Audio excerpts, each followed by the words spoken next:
따라서 성가를 그걸 선택하셨나 봐요.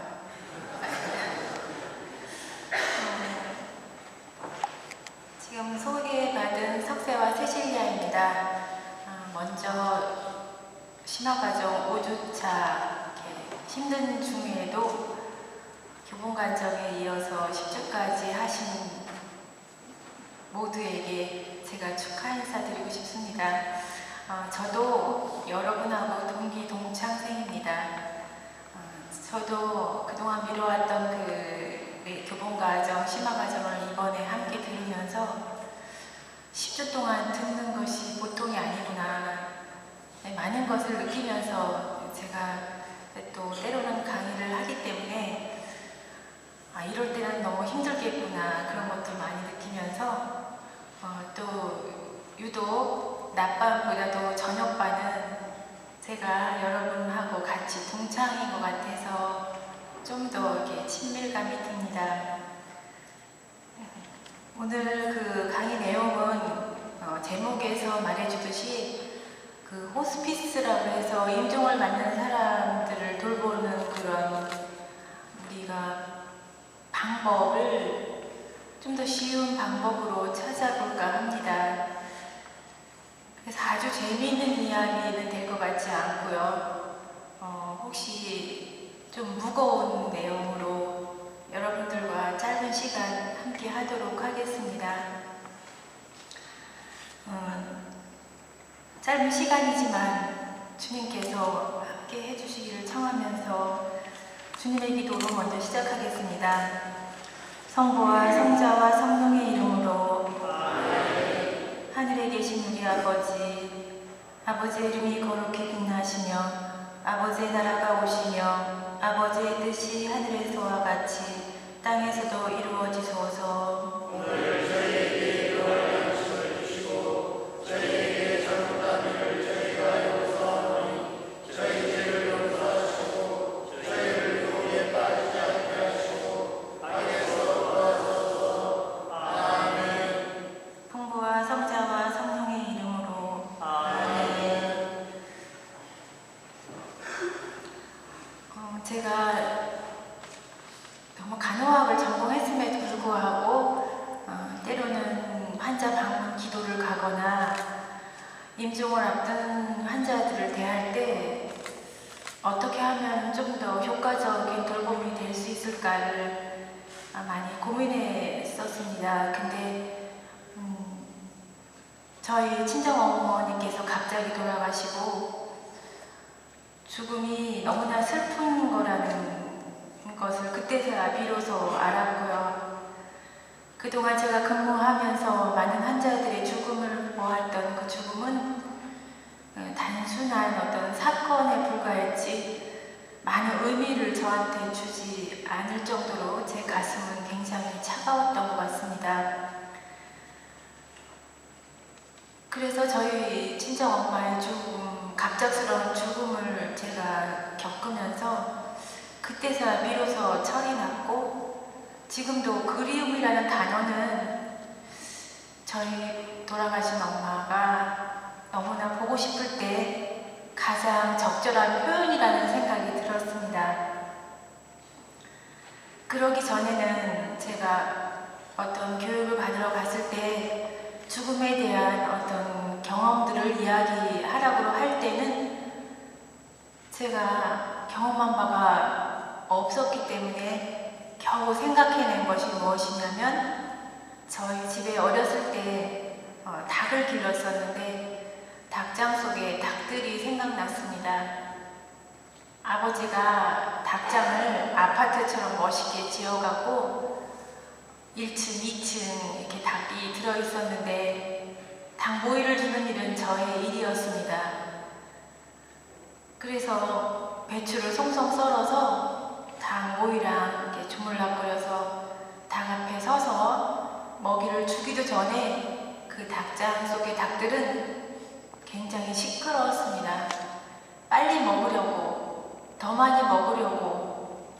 그럴 때마다 제가 이 바보 멍충이들아, 너희들이 이 모이를 많이 먹으면 빨리 살이 쪄서 아버지가 제일 살찐 놈부터 잡아서 다 잡아먹어. 그러니까 먹지 않고 비리비리 마른 닭이 더 똑똑해 보였습니다. 시간이 지나고 되돌아보니까 우리들의 삶도 마찬가지인 것 같습니다. 우리에게 죽음이 언제 다가올지 모르면서 지금 이 시간을 우리는 죽음을 외면한 채 살아가고 있습니다. 죽음은 누구에게나 한 사람도 빠짐없이 모든 사람에게 필연적으로 죽음을 맞게 되는데 우리가 그 죽음이 너무나 무서워서 생각하기가 너무 싫어서 또 그것이 나와 연관된 일이라는 생각을 하기 싫어서 죽음에 대한 생각을 피하고 죽음을 맞이하는 사람들을 두려워하고 죽어간 사람들의 모습을 바라보기를 무서워합니다.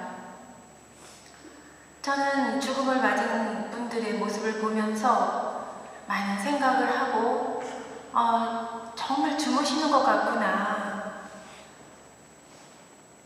또 어떻게 보면 이유도 없이 요즘에 암 환자들이 굉장히 많은데요.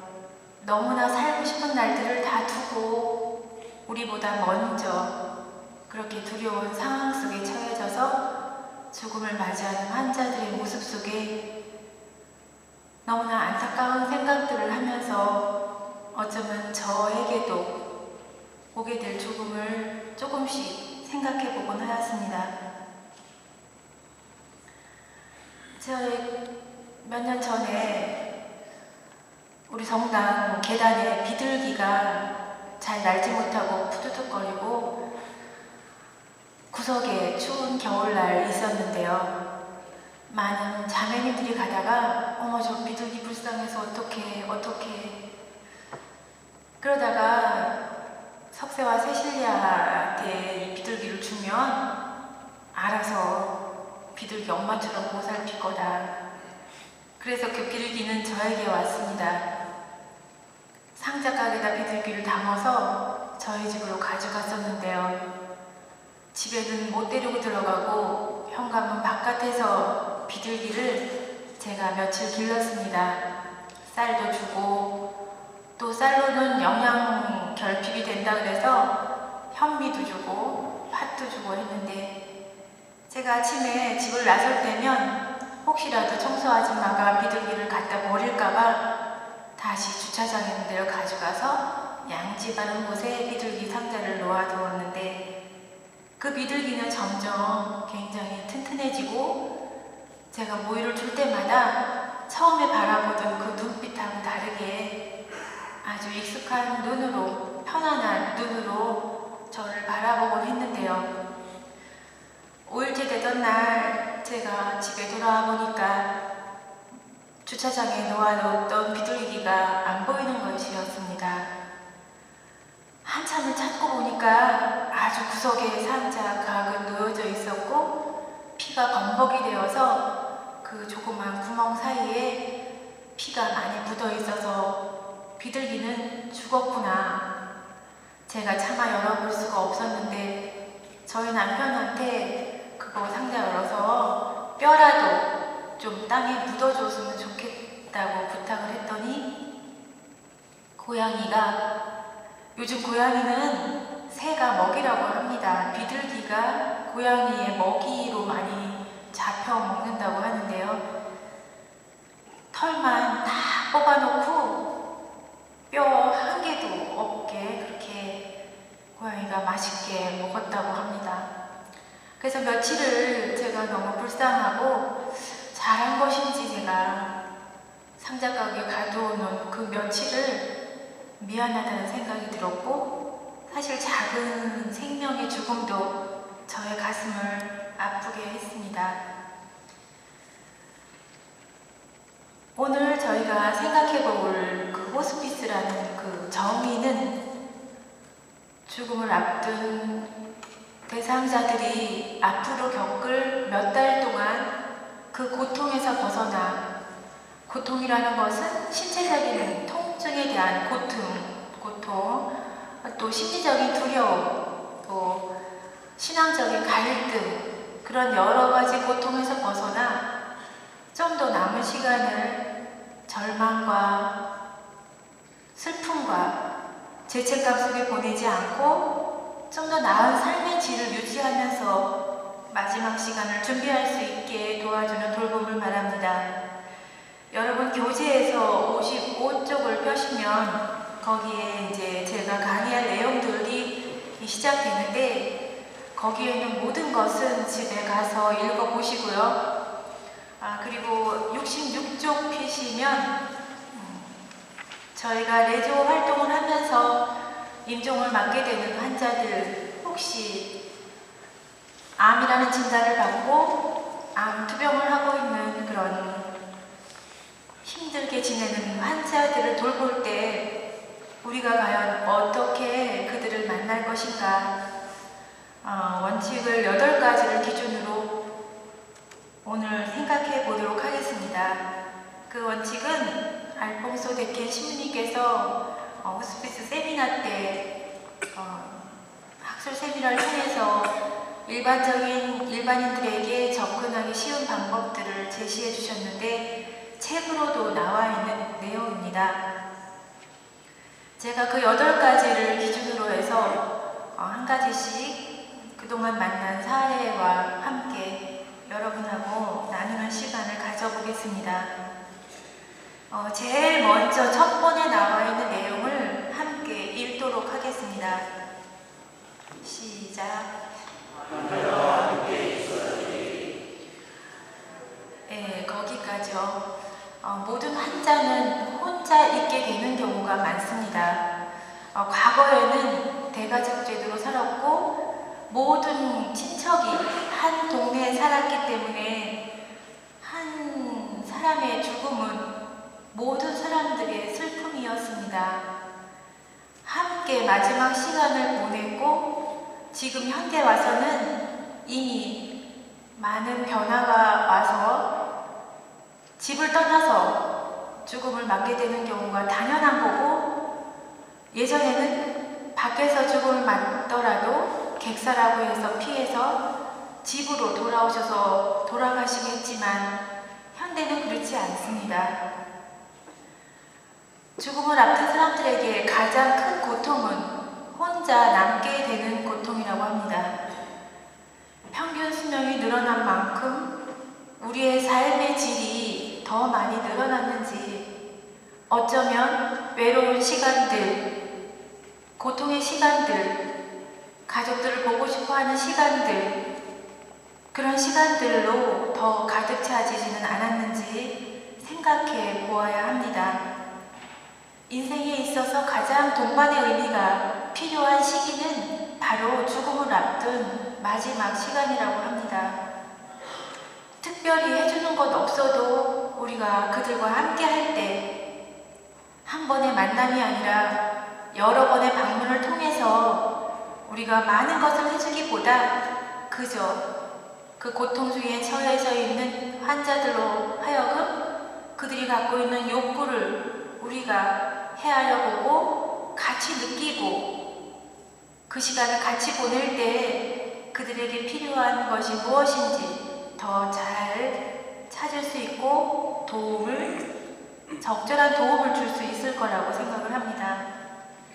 제가 만난 이 환자는 굉장히 오랜 동안 투병 생활을 해서 경제적으로 아주 어려움에 처하게 되어서 가족들이 이제는 저희가 보살필 수가 없고 무료로 하는 시설이 어디 있으면 소개해 주십시오. 만약에 저에게 죽음이 이제 한 달 남았는데 우리 가족들이 저를 제가 살던 인천을 떠나서 멀리 저 지방에다 데려다 놓는다면 제 마음이 어떨까? 제가 너무나도 보고 싶은 아이들을 볼 수 없다면 그 마지막 시간을 잘 견딜 수 있을까? 그래서 다시 의논되어져서 한 달의 병원비만 있다면 그분이 가족들과 마지막 시간을 잘 지낼 수 있을 거라는 그런 결론으로 마무리 지어서 많은 사람의 도움을 받아서 병원비는 마련되었습니다. 그래서 그분의 그 형제님이 한 달 동안의 가족들과 함께 있으면서 또 많은 내조 단원의 끊임없는 기도를 받으면서 그 한 달 동안 아이들에게 수도 없이 아빠가 먼저 너희들 곁을 떠나서 미안하다. 그렇지만 꿋꿋하게 잘 자라야 한다. 그런 유언을 수도 없이 했다고 합니다.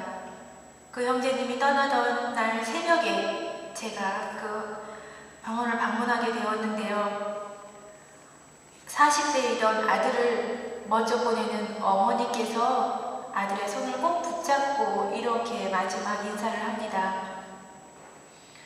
사랑하는 아들아, 자랑스러운 아들아, 그동안 엄마에게 해준 기쁨, 행복 모두가 고마웠다. 어렸을 때 공부를 잘한 것, 그리고 취직을 한 것, 또 이쁜 손주들을 낳아준 것, 모두는 너로 인한 엄마의 큰 기쁨이었고 행복이었다. 우리 사랑하는 아들은 하느님 나라에 가면 하느님께서도 분명히 축복해 주실 거야. 또 칭찬해 주실 거야. 엄마가 안타깝지만, 너를 보내기 안타깝지만 이제 남은 가족들과 함께 도우면서 잘 지낼게. 그런데 사랑하는 우리 아들아, 너무 많이 보고 싶어질 테니 이제 꿈속에서 다시 만나자. 정말 이 어머니는 너무나 의연하게 아들의 죽음 앞에서 마지막 인사를 또박또박 눈물 한 방울 흘리지 않고 그렇게 보냅니다. 아까도 말했지만 현대적인 그런 우리들의 죽음은, 앞으로 우리가 맞게 되는 죽음은 가족과 함께하는 죽음이지 않을 것입니다. 혼자만의 시간으로 많은 외로움과 많은 보고 싶은 그런 생각들을 접고 우리에게 다가오는 죽음을 맞이하게 됩니다. 그래서 지금은 편리함과 의학의 발달과 평균 수명이 늘어나는 것에 비해서 더 우리는 인간적이지 않게 변해가고 있습니다. 어렸을 때부터 죽음을 바라보고 자라지 못한 아이들은 죽음이 얼마나 큰 일인지, 얼마나 슬픈 일인지, 한 생명이 얼마나 소중한 것인지를 배울 기회를 다 놓쳐버리고 있습니다. 그런 시간에 저희 레지오 단원들이 그 시간에 함께 한다면, 또 우리가 혼자인 그분들을 위해서 함께 할 수 있는 시간을 가족 누군가가 마련한다면 어쩌면 아주 좋은 의료적인 서비스보다, 그리고 훌륭한 의료진보다, 아주 좋은 약보다, 시설보다 가장 인간적인 배려가, 가장 따뜻한 사랑의 배려가, 또 익숙한 사람들의 배려가 그분들에게는 그 어느 것보다도 더 소중할 것입니다. 제가 가장 좋아하는 음식은 호박잎인데요. 저희 친정엄마가 된장을 맛있게 끓여서 호박잎을 반찬으로 주시면 다른 반찬 다 싫다는 제가 너무나 맛있게 먹었던 기억이 납니다. 저는 때로 기운이 없고 입맛이 없을 때 엄마 생각이 나면서 엄마가 만들어준 그 된장, 호박잎 참 먹고 싶다. 환자들도 그럴 것입니다. 가장 사랑하는 사람이 옆에 있어 주기를, 또 나에게 도움을 주고 있는 사람이 항상 내 옆에 있어서 내가 견디기 힘든 그런 고통을 함께 나누어 주기를, 그런 기다림을 갖고 있을 것입니다. 환자들은 많은 기다림을 갖고 있는데 좀 더 내가 진지하게 취급받기를, 나의 이 상황에 대해서 좀 더 내가 궁금한 모든 것들을 말해줄 수 있기를 일을 그렇지만 짧게 지나가는 정말 단순간에 지나가는 그 해진 시간 동안에는 환자들의 그 욕구가 충족될 수 없습니다. 그래서 아무에게도 말하지 못하는 나의 커다란 그런 고통을 나눌 누군가, 친구가 오기를, 어쩌면 레지오다문의 방문을, 어쩌면 신부님의 방문을, 어쩌면 우리가 좋아하는 사람들의 방문을 기다리고 있다고 합니다. 그래서 함께하는 그런 돌봄은 중요하고, 우리가 어떤 거창한 것을 해주는 것이 아니라 무조건 아무것도 해주는 것이 없더라도 함께하는 그 시간들이 그만큼 중요한 것입니다. 두 번째로 넘어가겠습니다. 다 함께 읽겠습니다. 시작.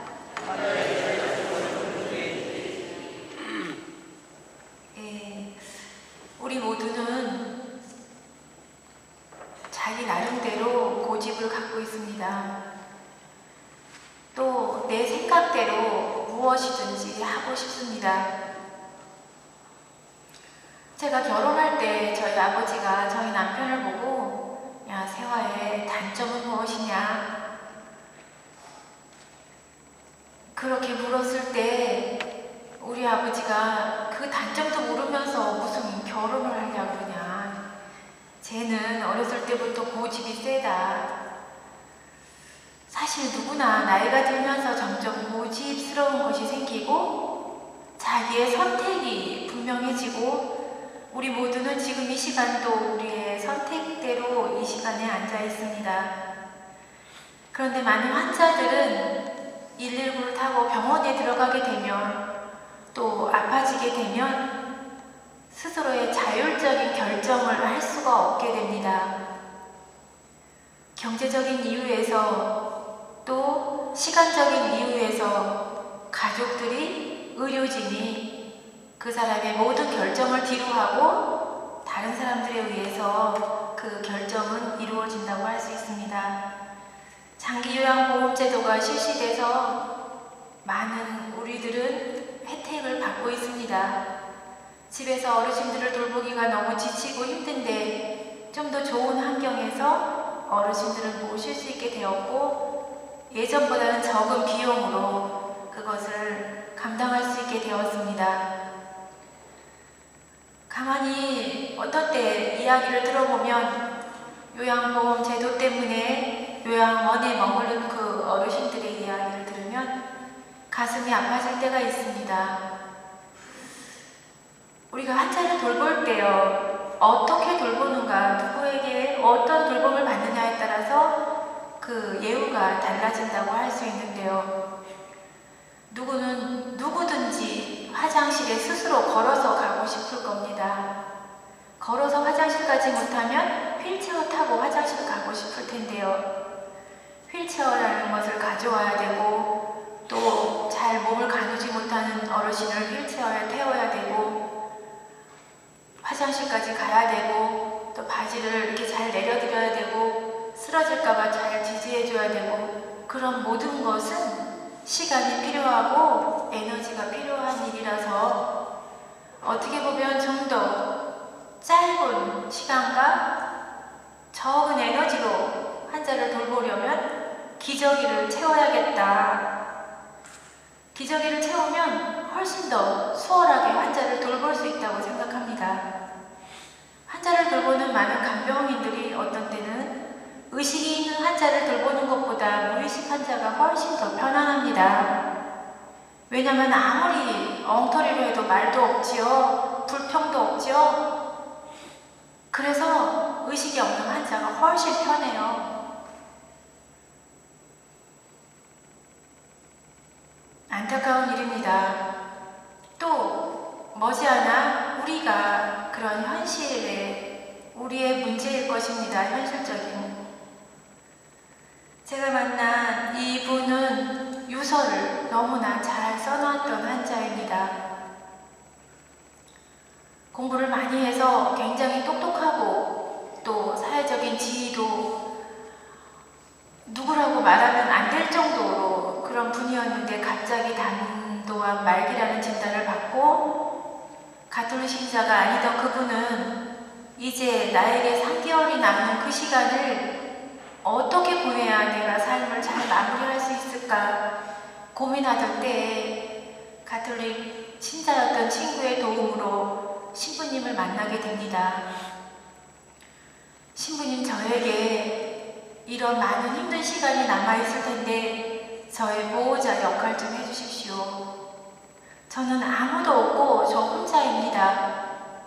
그분은 독신이었는데, 그래서 그분이 신부님의 도움으로, 면담으로, 기도로 많은 불안감과 힘든 시간을 잘 견디어냈습니다. 그 환자를 사람들은 유별난 환자라고 말하였습니다. 왜냐하면 어느 날은 빨간 매니큐어를 10손가락에다 발가락 다 칠하고, 또 어느 날은 옷을, 아주 화려한 옷을 침대 머리에다 걸어놓고, 어느 날은 예쁘게 화장을 하고, 병원에서는 나는 저런 환자 정말 처음 봤다고, 저렇게 유별난 환자가 우리 병원에 처음으로 들어왔다고. 그분은 자기 돈을 통장에서 꺼내려고 해도 몽롱해지는 그 의식 속에 자기의 번호를 잘 누르지 못해서 자꾸자꾸 기계에서 돈을 찾을 수 없게 되었을 때도 간병인은 그분에게 막 야단을 칩니다. 당신은 지금까지 그렇게 사람을 믿고 지내지 않았나 봅니다. 제가 하면 빨리 끝날 일을 왜 그렇게 붙들고 여러 사람에게 피해를 줍니까? 이분이 기가 막혀서 이런 이야기 합니다. 아니, 내 통장에 돈을 내가 꺼내려고 하는데 그게 뭐가 잘못된 겁니까? 그리고 나한테 왜 반말을 합니까? 이분이 적어놓은 유서는 제게 밤중에 불러서 제가 부르는 대로 적어주십시오. 나의 재산 1, 아파트, 재산 2, 퇴직금, 보험금, 꽤 많은 액수의 돈이었는데 그 모두를 다 사회에 기부한다는 내용이었습니다. 그런데 어느 날 아주 먼 친척이 나타나서 그 유서를 자기한테 돌려달라는 것이었습니다. 그분의 의도가 아니라 그 친척의 의도대로 그 유서를 그분 모르게 자기한테 달라는 거였는데 줄 수가 없었습니다. 그 유서는 법적으로 아무런 효율성을 갖고 있지 않았습니다. 변호사의 공증을 거치지 않았기 때문에. 그렇게 시간이 지내고 이제 더 환자는 나빠졌을 때 인천에서 많이 떨어진 곳에 환자가 입원하게 되었는데 눈도 노랗고 복수가 많이 차고 숨도 차고 몸도 가눌 수 없고 말도 제대로 할 수도 없고 일부를 명료하게 말할 수도 없는 그날 그분들이 변호사 사무실에 사람에 오라고 해서 새로운 유서를 작성하는 겁니다. 처음에는 참 돈이 뭔가 그런 생각 많이 했었는데 그 유서는 5분 만에 작성되었고 들어가서 그 이야기를 들어보니까 처음에 저에게 불러주었던 유서와 95% 이상이 바뀌어져 있었습니다. 지금은 어느 게 진실이고 어느 게 거짓이고 누구의 의도가 중요한 것 같지 않습니다. 아무튼 그분의 그런 마음을 주님께서 알고 계시고 그분을 생각을 존중해 주셨고 그 새로운 그 친척이 그 돈을 어떻게 했는지 그 다음 이야기는 그렇게 중요한 것 같지 않습니다. 또 어떤 환자는 기관지 절개술을 하고 있는데 이분이 마비가 너무 심해서 아무것도 할 수 없는 환자였는데 사람들의 방문을 통해서 얼굴에 생기가 생기고 웃음이 생기고 그리고 사람들 오는 걸 기다리는데 그러다 보니까 얼굴이 자꾸 좋아지는 거였어요. 자매가 이렇게 이야기합니다. 이러다 우리 남편 더 오래 살게 되면 어떡하죠 저는? 저렇게 누워있는 저 사람이 지금처럼 저렇게 좋아지면 저는 일을 하다가도 들어와서 기저귀 갈아줘야 되고 저에게는 너무 짐스러운 저 남편이 숨을 거두게 되면 저는 기관지 절개술을 안 할 겁니다. 그분은 좀 더 생명을 연장해서 그거 연장이라는 의미는 어떤 인위적인 연장이 아니라 숨만 쉴 수 있다면 그분의 생명은 조금 더 연장되었을 텐데 안타깝게도 그렇게 투덜거리던 그 자매 너무나 힘들어서 나중에 외출하고 돌아오겠다 그럴 때 밖에 나가서 볼일을 보고 바람을 쐬고 돌아와 보니까 남편이 먹었던 죽이 질식되어서 돌아가셨습니다.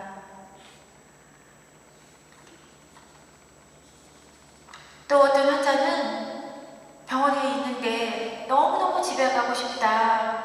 집에 가고 싶다. 많은 사람들은 여행에서 집을 그리워하듯이 오랜 동안 병원에 입원했던 환자들은 집을 가고 싶어 합니다.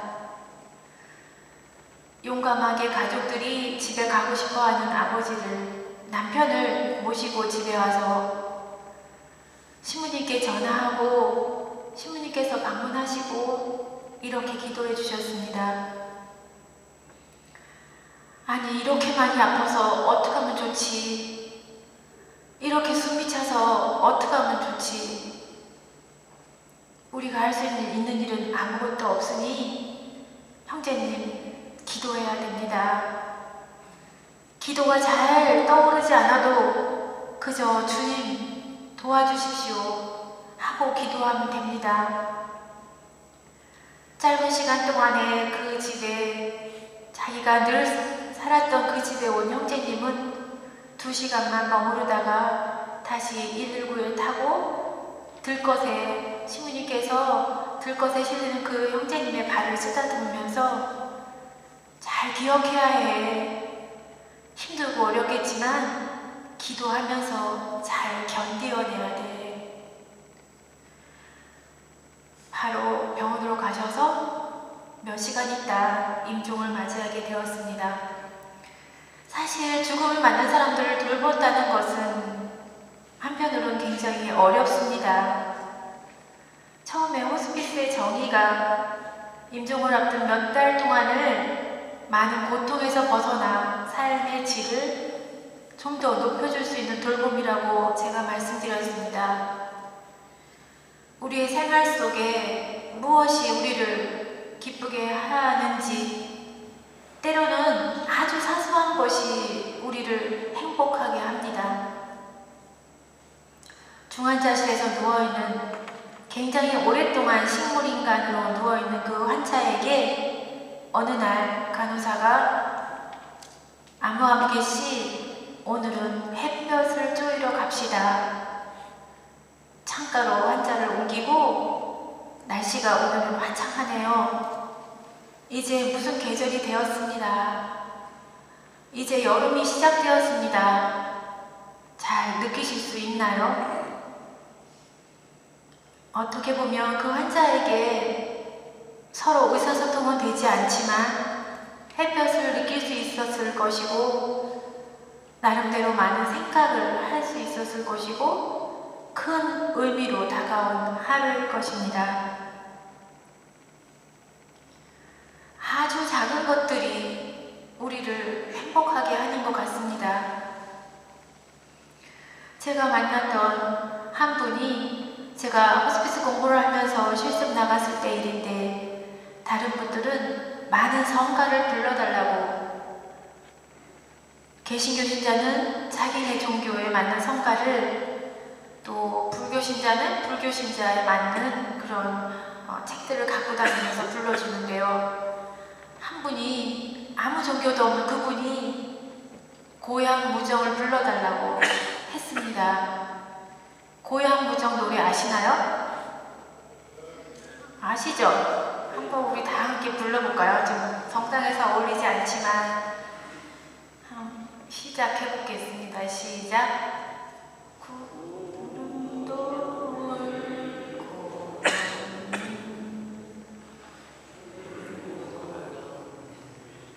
천산 아래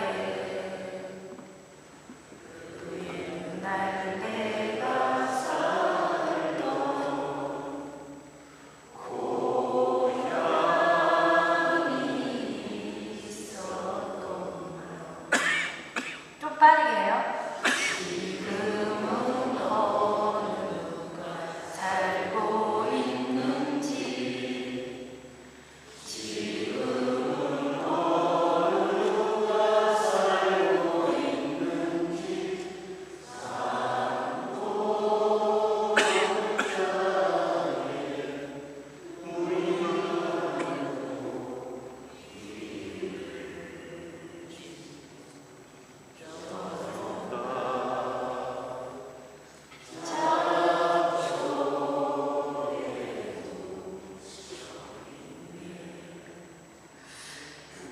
비도 날씨가 이렇게 흐린데 막걸리 생각하면서 이 노래 부르셨나요?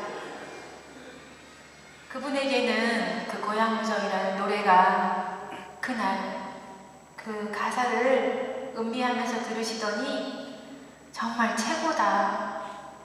할머니에게 나를 돌보려면 할머니 매일 잔소리만 하지 말고 내가 좋아하는 것들을 찾아보라고. 환자를 돌보는 것은 이렇게 돌보는 것이지 당신처럼 잔소리하는 것이 아니라고 야단을 칩니다.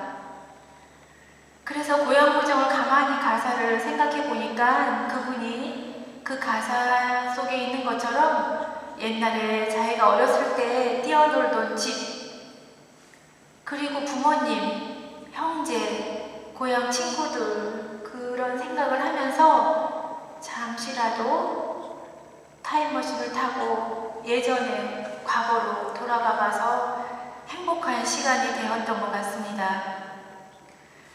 세 번째로 우리가 대상자들이, 환자들이 내적 성장을 할 수 있도록 도와주는 것인데요. 암이라는 진단을 받은 분들이 주위에 참 많은 것 같습니다.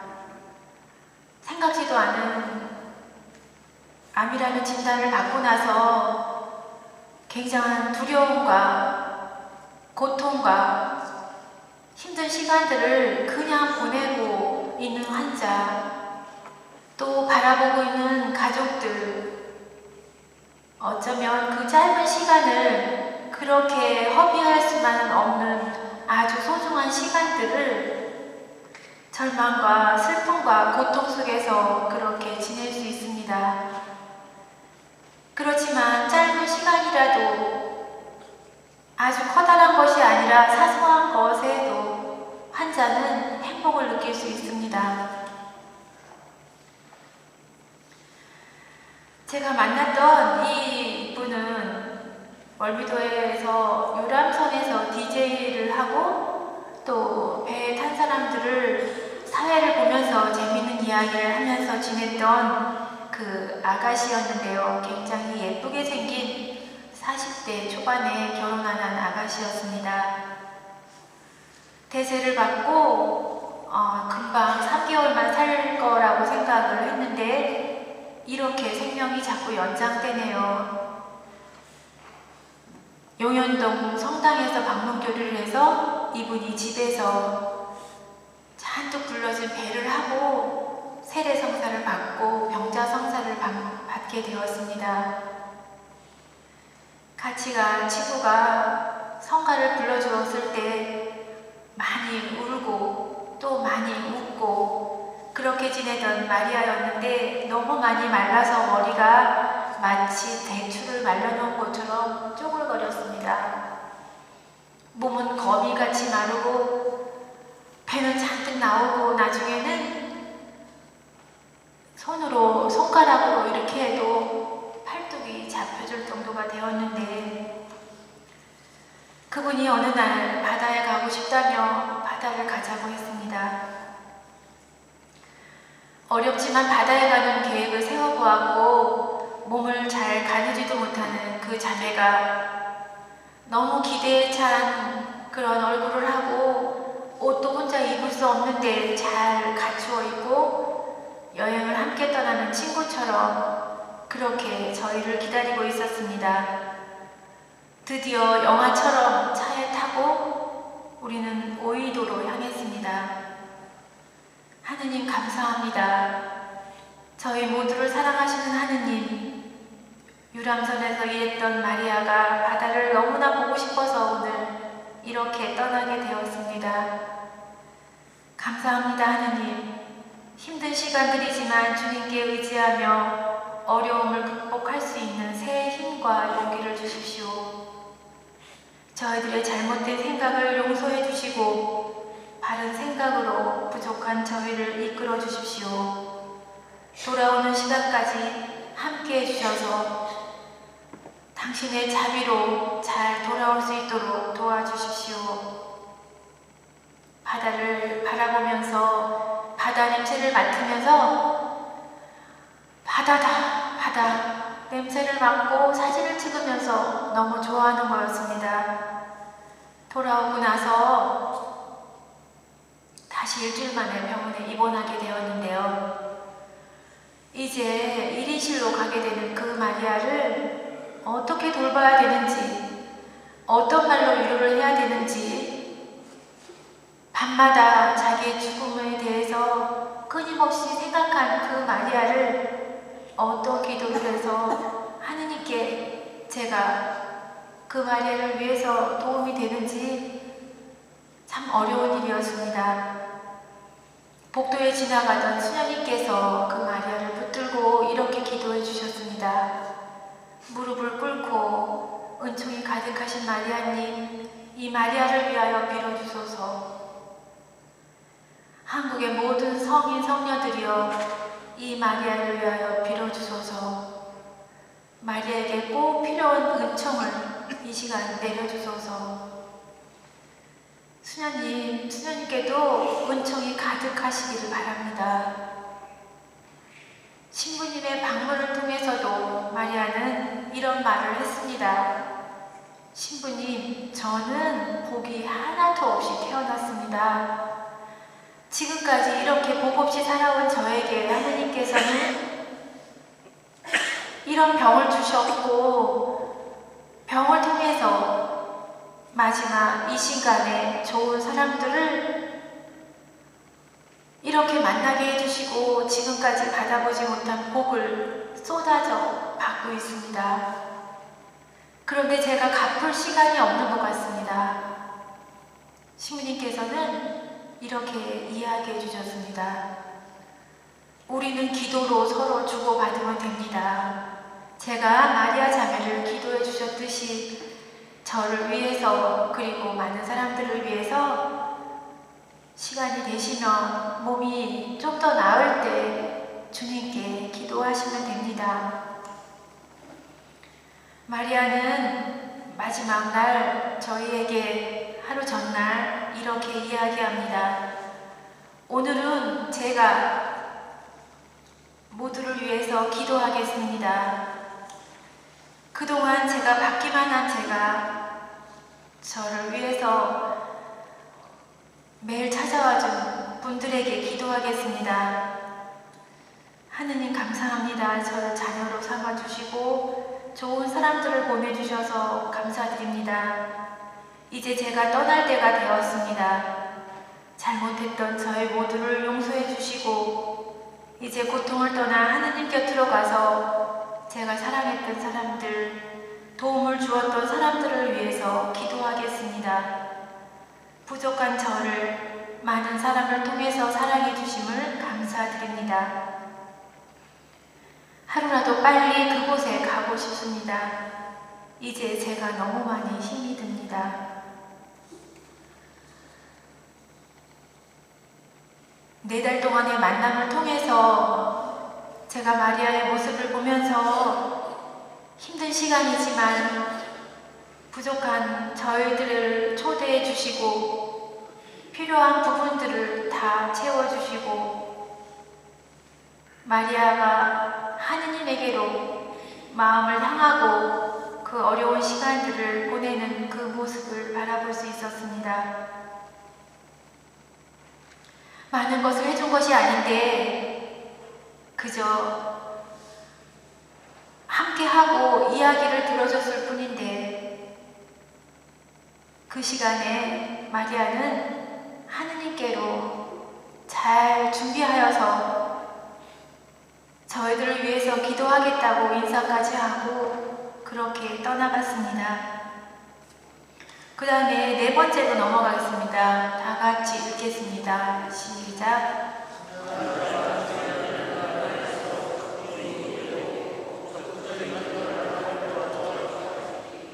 예, 죽음을 통하여 적극적인 역할을 할 수 있습니다. 무엇이 영원한 것이고 우리가 무엇을 하여서 우리의 삶을 마지막을 준비할 것인가. 어떤 사람들은 시신을 기증하고 어떤 사람들은 장기를 기증하고 어떤 분들은 또 가지고 있던 재산을 사회에 내놓기도 합니다. 21살 대학생이던 한 의대생은 갑자기 스키를 타다 사고를 당해서 뇌사 상태에 빠졌고 기도를 부탁한다는 저녁에 문자가 왔는데 그 다음날 아침에 5명의 생명을 살리고 그렇게 떠났습니다.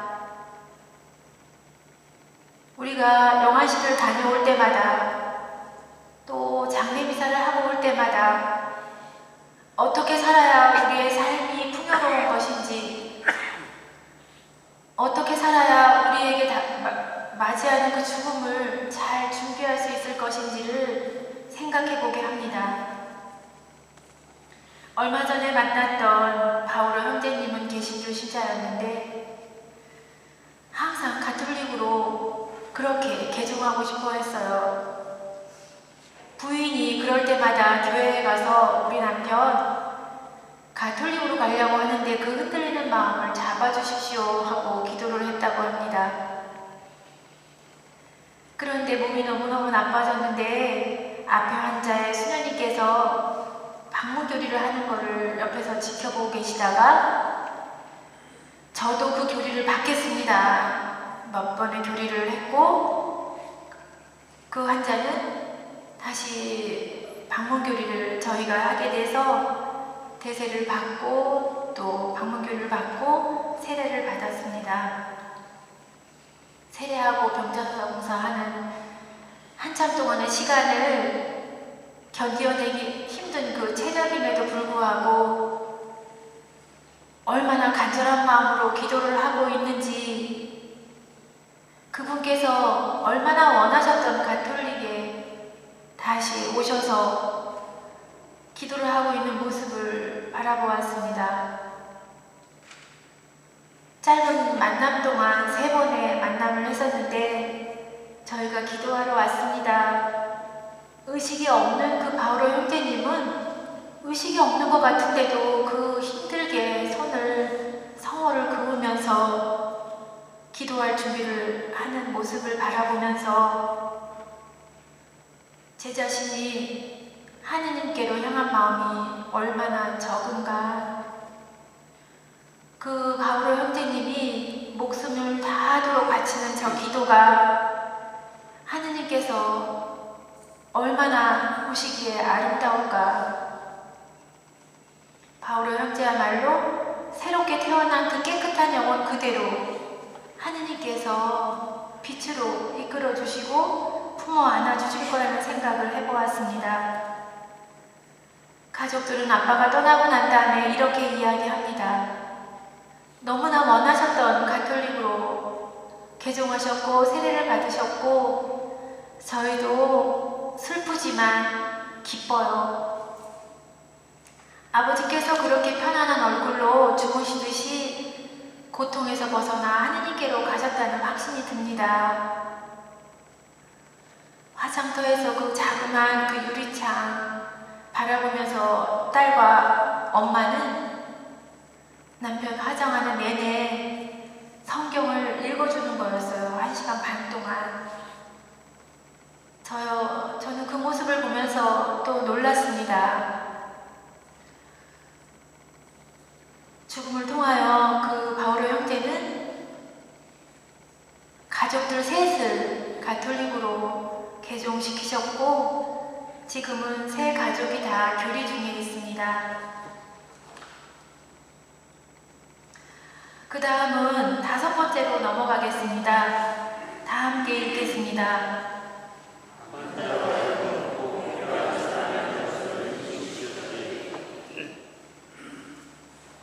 우리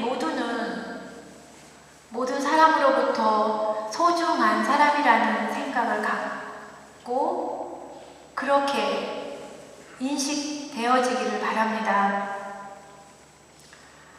가족으로부터 당신은 정말 소중한 사람이라는 그런 이야기를 받고 싶어 합니다.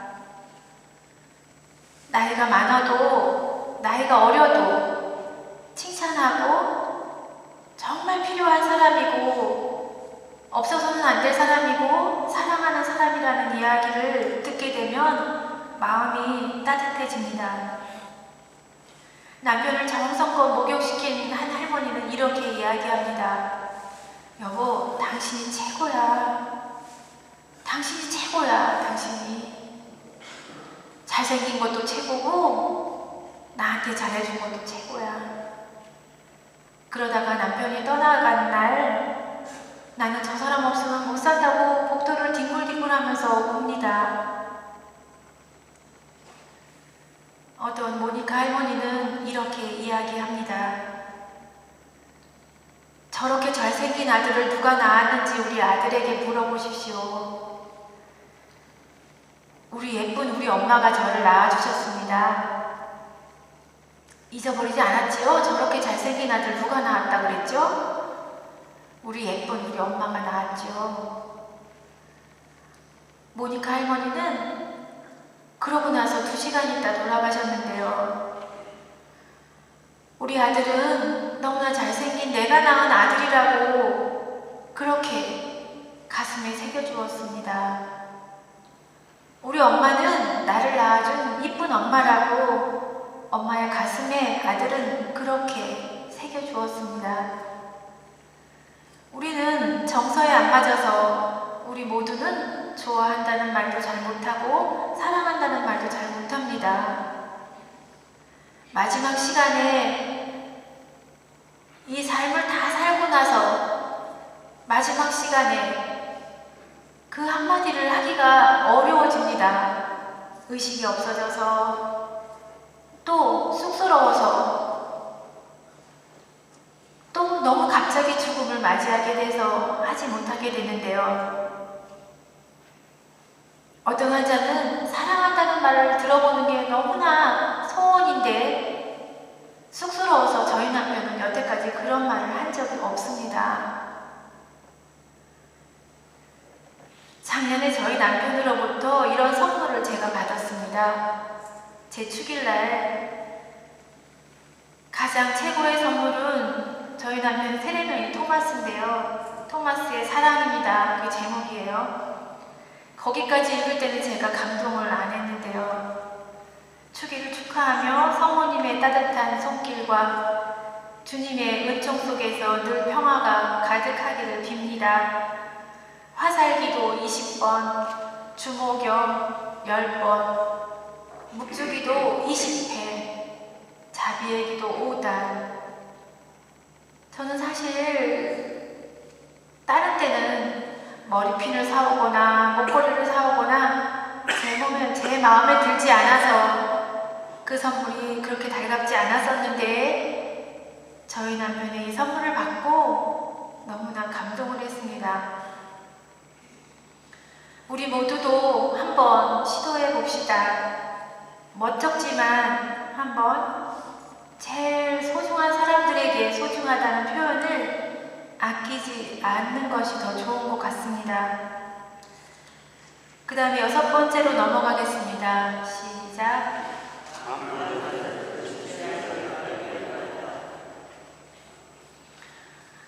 진실을 알 수 있도록 해주어야 합니다.